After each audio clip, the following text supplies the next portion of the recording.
Hello student, class 10th exercise 14.1 question number 17।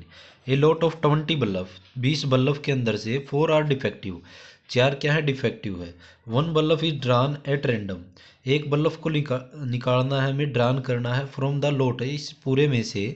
तो what is the probability this bulb is defective, तो ये bulb defective होगा, तो इसकी प्रोबेबिलिटी क्या होगी।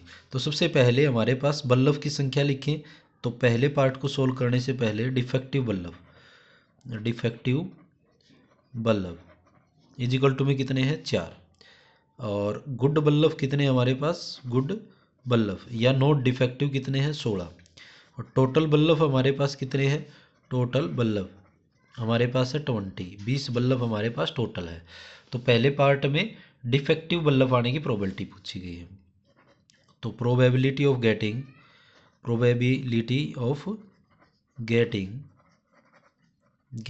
ए डिफेक्टिव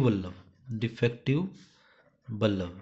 तो डिफेक्टिव बल्ब आने की number of favourable cases upon में total cases, number of favourable cases upon में टोटल केसेस। ये लाइन लिखने के बाद फेवरेबल कितने हैं, डिफेक्टिव बल्ब 4 हैं और टोटल कितने हैं 20 हैं। 4 1 जा 4, 4 5 जा 20, तो 1 बाय में 5, ये इसका आंसर आ जाएगा। अब हम देखते हैं सेकंड पार्ट को। तो ये लाइन पूरी हम दोबारा से लिख देंगे। दूसरे पार्ट में क्या पूछा गया है, सपोज दैट, हमने सपोज करना है कि bulb drawn is, first part में जो बल्ब निकाला नॉट डिफेक्टिव, ये डिफेक्टिव नहीं निकला, तो क्या करें भाई, and it is not replace, और हमें रिप्लेस भी नहीं करना। देखो ये पार्ट तो यहाँ कंप्लीट हो गया था, अब इसी पार्ट से रिलेटेड आगे क्वेश्चन बना रहे हैं। तो आपका ये क्वेश्चन गलत नहीं है कि आपने ये सोचो कि डिफेक्टिव बल्ब नहीं आया थी तो नॉट डिफेक्टिव था, लेकिन क्वेश्चन में जो पूछा गया था वो हमने आंसर लिख दिया। लेकिन ये आगे क्वेश्चन को बढ़ाना चाहते हैं कि नॉट रिप्लेस।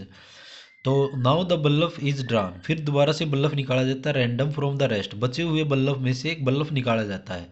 तो what is the probability of the bulb is not defective, तो नॉट डिफेक्टिव आने की प्रोबेबिलिटी क्या होगी। यहाँ पे इस क्वेश्चन को आगे बढ़ाने का क्वेश्चन का मतलब ये है कि आप 20 बल्ब टोटल को ही लेके सोल्व नहीं करोगे, क्योंकि यहाँ पे एक बल्ब जो निकाला है वो बाहर रखना है।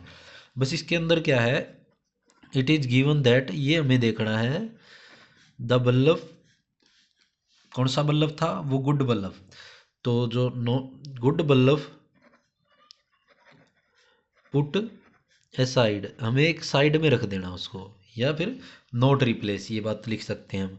तो अब हमारे पास गुड बल्ब कितने बच गए, गुड बल्ब हमारे पास बच गए अब 15, पहले 16 थे, एक बल्ब निकल गया इसके अंदर से, तो 15 बच गए। और डिफेक्टिव बल्ब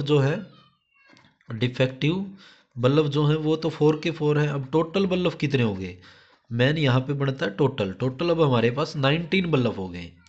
अब हमें 19 के हिसाब से प्रोबेबिलिटी निकालनी है, और वो भी कैसे बल्ब की प्रोबेबिलिटी, नॉट डिफेक्टिव, डिफेक्टिव नहीं है मतलब अच्छे बल्ब हैं। तो probability of getting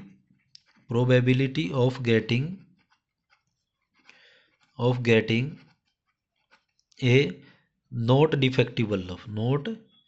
defective bulb या गुड बल्ब भी हम लिख सकते हैं, इसको भी नॉट डिफेक्टिव बल्ब भी लिख सकते हैं। तो नॉट डिफेक्टिव कितने हैं, 15 बल्ब है, टोटल बल्ब 19 है। तो ये हमारे पास आ गया 15/19। ये था हमारे पास क्वेश्चन नंबर 17 की प्रोबेबिलिटी कि अच्छे बल्ब की और ख़राब बल्ब का, ये हमारे पास क्वेश्चन था।